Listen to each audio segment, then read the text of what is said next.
नमस्कार दोस्तों आज हम बात करने वाले हैं भाई किसान आंदोलन का। भाई जो चल रहा है इस समय बहुत ही ज़बरदस्त चल रहा है। वैसे हमारे किसान भाइयों के साथ हूँ, मैं पहले ही अपना ओपिनियन दे दूं क्योंकि भाई हम भी एक किसान के लड़के हैं। जिस तरह से भाई किसान आंदोलन में हमारी सरकार, हमारी इंडियन मीडिया, गोदी मीडिया इस समय जो किसान का साथ नहीं दे रहे हैं, हम उनको भाई समझाना चाहते हैं कि भाई जिस तरह से तुम बिक गए हो ना, उस तरह से कोई आज तक बिका नहीं है। क्योंकि भाई उनको दिखाओ कि किसान हमारी मांगे क्या है, कौन सी चीज़ें किसान मांग कर। वैसे तो अगर तुम बोल दोगी खालिस्तानी है या बोल दोगी कि आतंकवादी, तो ऐसे काम कहाँ चलने वाला। सबसे ज़्यादा अनाज जो है वो पंजाब से उगाते, पंजाब के किसान और हरियाणा के किसान। मानता हूँ कि हर जगह पे किसान हैं, पूरे देश में किसान हैं, लेकिन सबसे ज़्यादा पंजाब और हरियाणा के किसान हैं। और सबसे ज़्यादा अगर वो फसलों पर निर्भर हैं, खेती पर निर्भर हैं, तो भाई उनको चाहिए क्या दोस्तों। तो यही बात करने वाला हूं कि भाई हमारे किसान भाई जिस तरह से आंसू गैस के गोले झेल रहे हैं। कल भाई ड्रोन से देखा, कल के वीडियो में जब देखा तो भाई आंसू गैस के गोले जो है ड्रोन से चल रहे थे। मानो पाकिस्तान और इंडिया का लड़ाई चल रही। जिस तरह से ड्रोन से भाई टीयर गैस के गोले छोड़ रहे थे और रबड़ की गोलियां चल रही थी। सोचने वाली बात है भाई। कल एक लड़की के शहीद भी हो गया क्योंकि भाई उसको गोली मार दी थी सरकार, हमारी सरकार ने गोली मारी, हमारी पुलिस नहीं। पुलिस तो भाई किसान के लड़के, जिस तरह से ऊपर के लोग आदेश देते हैं उसी तरह से हमारे पुलिस भाई करते हैं। लेकिन भाई कल सरकार ने एक निहत्थे किसान को मारने का भाई जो है सौभाग्य प्राप्त किया। मतलब देखो किस तरह से एक किसान की मृत्यु होती। अगर कहीं एक हमने कभी नहीं सुना कि एक इंडस्ट्रियलिस्ट यानी कि उद्योगपति की मृत्यु हुई, उन्होंने धरना प्रदर्शन किया।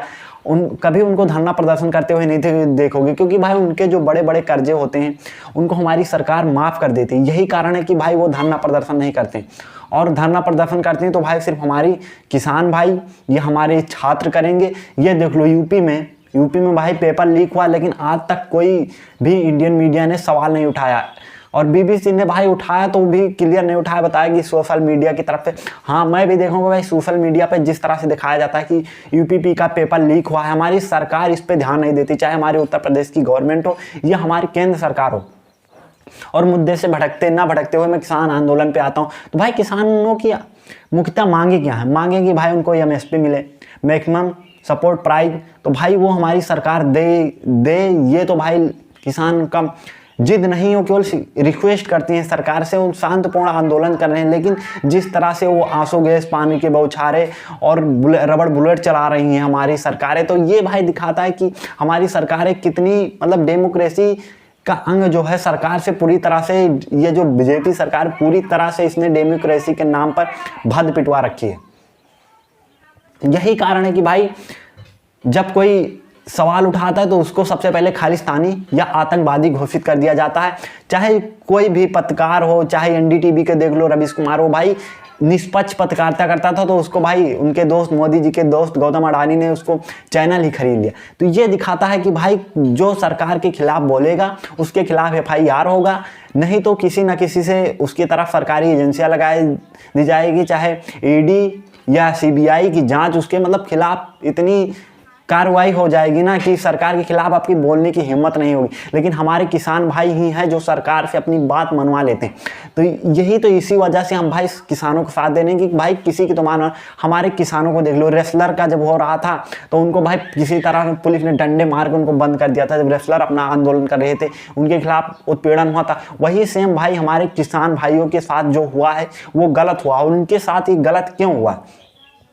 सरकारी हमारी तानाशाह है, उनकी बात कभी नहीं माने। 2 साल पहले जब भाई 2021 में वो अपना आंदोलन कर रहे थे, शांतिपूर्ण आंदोलन, तो सरकारें ने इतनी हुज्जत दिखाई, फिर भी वो 1 साल नहीं हटे, पूरी दिल्ली जाम कर रखे। तो ये भाई हम किसानों की तरफ से नहीं बोल रहे हैं, हम भाई आम आदमी, हम भी एक किसान के लड़के इस वजह से बोल रहे हैं कि भाई सरकार जो है ना एकदम तानाशाही दिखा रही। ना भी हमारे मोदी जी ने कभी भी प्रधानमंत्री 2000 जब से 14 से बने एक भी प्रेस कॉन्फ्रेंस उन्होंने नहीं किया, एक भी प्रेस कॉन्फ्रेंस, मानना पड़ेगा। और वही मनमोहन सिंह थे जब प्रधानमंत्री, उन्होंने टोटल 70 प्रेस कॉन्फ्रेंस की थी और उसमें बिना अनस्क्रिप्टेड सवाल पूछे थे, जो स्क्रिप्टेड नहीं होते थे। लेकिन अब जो हमारे मोदी जी से जो सवाल पूछे थे तो भाई केवल मन की बात करते हैं, ना कि कभी हमसे एक भी प्रेस कॉन्फ्रेंस या पत्रकारों से घिरे हुए सवाल वो जवाब नहीं देते, केवल वो माई गॉड करते हैं जब बोलते हैं हमें अंदर नहीं जाना। ये भाई जो हमारे नेशनल न्यूज़ है ये भी इतने गिर चुके हैं कि भाई मोदी मोदी मतलब किसी एक पार्टी का तलवा चाट रहा हूँ। मानता हूँ कि भाई तलवा चाटना जरूरी है क्योंकि उनको फंड मिलता है, लेकिन इतना भी मत गिर जाओ